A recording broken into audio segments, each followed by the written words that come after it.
ভুল আর কখনোই হবে না। হ্যাঁ আব্বা, আপনার সমস্ত সম্পত্তি আমরা আপনাকে ফেরত দিয়ে দেব। আমাদের জেলে দিও না। আমি বলি কি, তুমি ওদের ক্ষমা করে দাও। ওরা তো ছোট, বলো, ভুল করতেই পারে।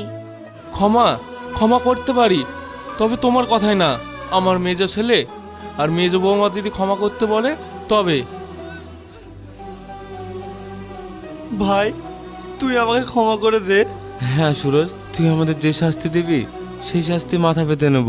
তুই শুধু আমাদের জেলে দিস না, প্রয়োজনে তোর পা ধরবো। না না, এটা তোরা কি করছিস?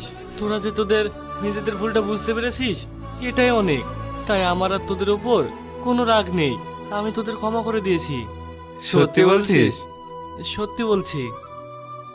আমি জানতাম আমার ছেলে কখনোই তার ভাইদের ওপর রাগ করে থাকতেই পারবে না, সে ঠিক ওদের ক্ষমা করে দেবে। তাহলে আবার কেন?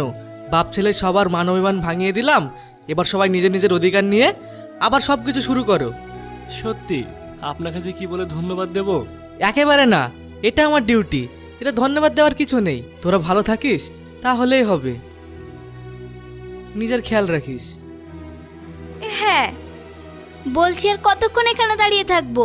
এবার ঘরের মানুষ ঘরে গিয়ে আমার সাজানো সংসারটাকে আবার আলোয় আলোকিত করো। মা একদম ঠিক বলেছে। চলো নাসরিন, এবার আমরা ভিতরে যাই। হ্যাঁ।